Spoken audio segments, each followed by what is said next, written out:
para você chegar na terapia e falar, ó, se a gente pode brincar com a pessoa, que ela pode comer uma cebola, imagina quanto a gente não pode ajudar ela emocionalmente, né?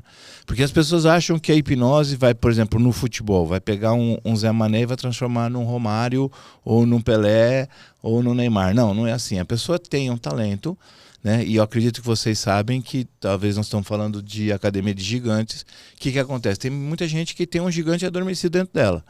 E às vezes tem pessoas que têm menos conhecimento, menos habilidade que ela, mas de repente essa pessoa deslancha e essa pessoa que tem essas coisas acaba ficando parada, travada. Por quê? Porque ela teve alguma coisa lá no passado. Então a gente consegue com a hipnose destravar essa pessoa e ajudar ela a ter sucesso na vida. Agora, você chegou até a hipnotizar times de futebol para poder ter maior desempenho. Como é que foi isso? Eu comecei em 2006 com a hipnose. Em 2007 o Márcio Bittencourt me deu a oportunidade de fazer isso no Juventus. E a primeira experiência a gente fez junto com o time, nós fomos campeões da Copa Federação Paulista. E aí, onde ele ia em 2008, ele me levava. Em 2010, eu tive uma oportunidade de trabalhar com um time que é o Paulista de Jundiaí, e ele estava para cair, faltava 5 jogos, e a gente conseguiu reverter isso e deu um grande ibope.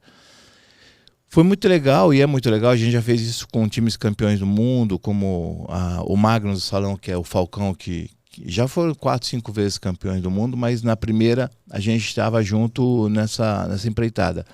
É muito legal, porque o atleta, o artista, eles são pessoas que têm uma predisposição maior para a hipnose, porque eles fazem um treinamento de concentração diferenciado de uma pessoa sedentária, por exemplo, uma pessoa que nunca Eles focam mais, é isso? Sim, se concentram mais. Então, assim, o princípio da hipnose é a concentração, né? E todas as pessoas têm. Todas as pessoas entram em hipnose, mas nem todo mundo vai aceitar talvez uma sugestão, porque você pode errar na sugestão, ou a percepção da sugestão dela pode ser diferente. Mas todo mundo entra em hipnose. Se ela não tiver esquizofrenia, retardamento mental, nenhum problema fisiológico, né, físico, se o cérebro não tiver, se o hardware estiver funcionando bem, o software vai funcionar bem. Tessa, você falou que a televisão leva vocês para criar choque, né? Que leva para comer a cebola, para enfiar uma agulha e tal. Você não acha que isso cria um pré-conceito sobre a hipnose? Para quem está assistindo a gente aqui agora, o que é realmente a hipnose? Qual é o poder da hipnose? E você acabou de dizer que todo mundo pode ser hipnotizado, é isso? Hipnose nada mais é que, para mim, é alteração de ondas cerebrais. Então, se você excitou a mente, você entra em hipnose. Por exemplo, quando você está tendo um orgasmo, você está praticando sexo e está tendo orgasmo, você entra em hipnose. Quando você está numa festa rave, pulando, você entra em hipnose. Quando você está no carnaval, você entra em hipnose. Quando você está torcendo para um time de futebol, quando você está numa briga, você altera as ondas cerebrais, está em hipnose. Quando você está atuando, que você fica excitado por estar atuando, você não vê a hora passar do seu espetáculo, você está em hipnose. E também quando você diminui as ondas cerebrais, quando você faz uma oração, uma meditação, né? E aí eu costumo dividir em 5 estágios. Esse aqui eu chamo de estado de vigília, que a gente passa 90%. Aqui é o estado de excitação, a gente excita a mente e entra em hipnose. Quando a gente baixa as ondas cerebrais, a gente no primeiro estágio a gente chama de alfa, que é aquele que você está dirigindo e aí toca o telefone, você começa a falar com a pessoa e não percebe o local que chegou o destino. Uhum.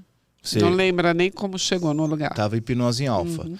Algumas pessoas, ela quando mais profunda entra em teta, então Thomas Edison entrou em teta para descobrir a lâmpada, os grandes inventos, as pessoas entraram no estado de teta, e hoje cientificamente a gente consegue comprovar que a pessoa quando está no estado de teta, ela está em conexão com o Criador.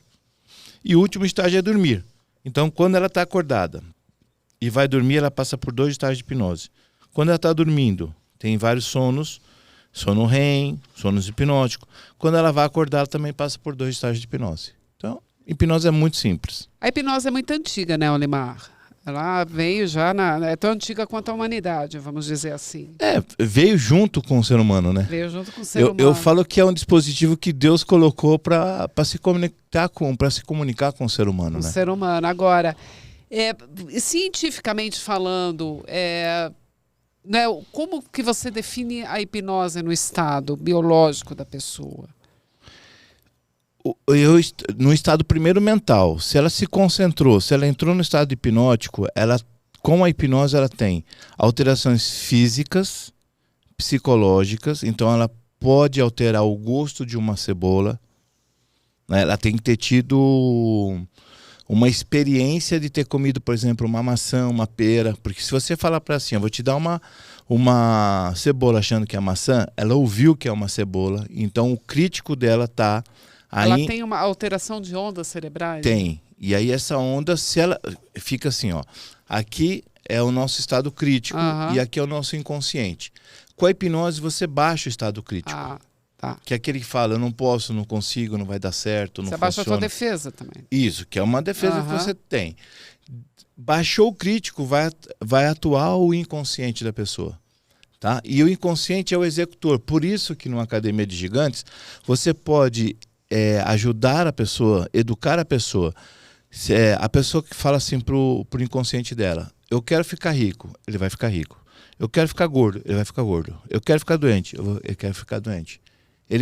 O inconsciente só executa. Ele não é o julgador.